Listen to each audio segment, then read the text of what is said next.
All right, guys, I want to share with you one of my most favorite random finds. Sometimes I'll go on a hunt, typically on eBay, which is where this one was purchased on August of 2019. I've been just kind of wearing it intermittently. I have never done the video. I still am learning more and more about the Citizen dive watches, especially the ones, circa like 90 into the 2000 range, for the when they were making them. These are all discontinued now. You can still find them obviously used, but there are still some new old stock items occasionally that'll pop up.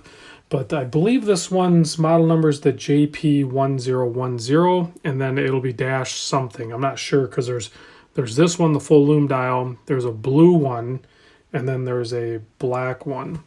So, and then they also had models with bracelets on them, and I am eyeballing one with bracelet. But really, even this older Citizen strap, because this one's nice and worn and kind of broken in a little bit, I like wearing it on this strap. It's more than comfortable. It's a 20 millimeter lug width, so I can do a different strap if I want to. So I don't know that I'll ever put it on a bracelet, to be honest with you. But this one really jumped out at me on eBay when I was searching, because, and I think the way I stumbled across it was I searched up Citizen Aqualand or Citizen Aqualand Promaster or something like that, because it is a Promaster, as you can see here on the back. And there is a bunch of information on the back, but none of it will really help you too much, other than the I think right over here on the bottom, you'll see C500E80338. If you type that in, sometimes you can find some information. But really, its model number is the JP1010. Now, there's other ones that are in that JP line, both before this one and after this one. So if you're even remotely interested in something like this, there are a bunch of different variations of them. This is the one that I just gravitated towards. I'm sure, I was talking to my buddy Michael, and he absolutely thinks this watch is gross looking. He just hates it. I love it. I think it's awesome for many reasons, but I think because it is kind of like a 90s looking watch, and that's when I was, a young man, and it just kind of clicked with me. So case size, let's get that over real quick. If you can get, I grabbed it from like here to here, so I was trying to be fair without all the other pushers and the wart and everything. It's a 44 mil case, basically. Lug to lug is actually pretty short at 46. You can see it's pretty thick looking case and everything, but it's still manageable. It's just tall, like where the lugs are and everything. 14 mil thick, really nice slick bezel here. 20 millimeter lug width, as I mentioned before. So it has a very Citizen-like 60 click bezel. Not super easy to operate, just because there's so much stuff in the way, but it lines up good and it works fine. So the real draw to this one for me was two things. One, three maybe. The era that it's from. The full loom dial is awesome, even though it's not very bright and not very long lasting. And then the Ani-Digi. But the way they did the analog digital display is interesting, because if you look at the handset, they skeletonized the hands where they were going to cross over those screens, so you'd still have full access to those screens, which you can see on the bottom there. It's in time mode. You can switch it over to alarm mode. You can set that. You have a chronograph feature, and then you have your dive log feature, and then I'm not sure what the DAL stands for, to be honest with you.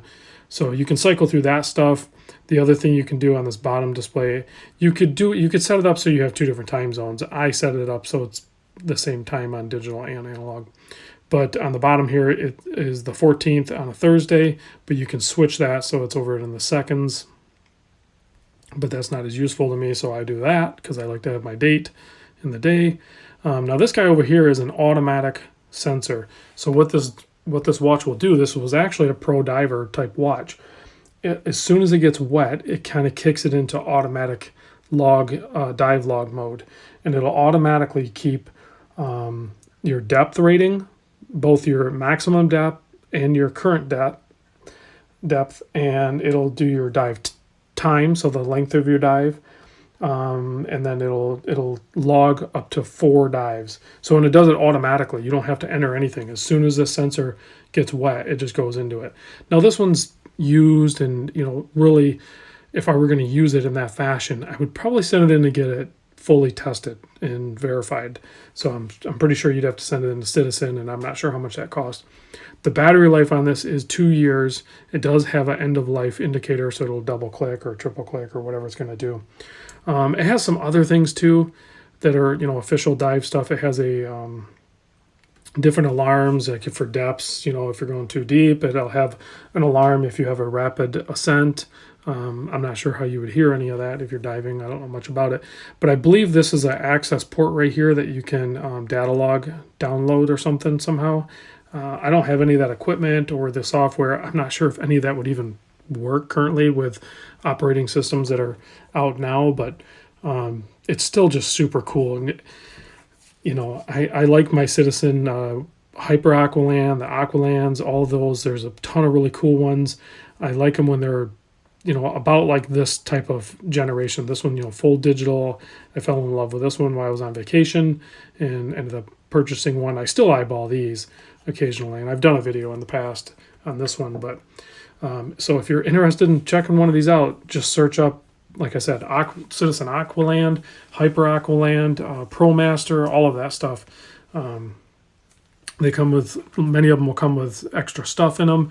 You can see there it is on my 7 1/4, and it's unique for sure. I think out in the wild, if you were around people that maybe do a little bit of watch spotting, this would probably draw somebody in. I mean, this one drew me in versus all the Rolex and everything that everybody was wearing where I was at down in the Keys. So this drew me in. I am sure as heck fire this one right here. If somebody was wearing something like this, I would have instantly went over and just sparked up a conversation. So it's just a fun watch, and I really dig it. So I'm going to attempt to give you a little Loom Shot here.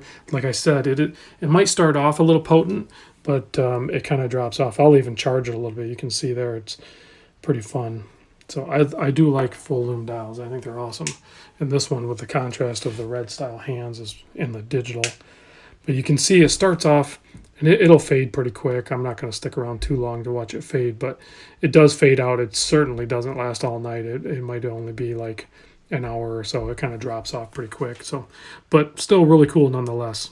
So, all right, guys, thanks for watching. And I really do enjoy this watch, so I was happy to share it with you. I'll see you on the next vid.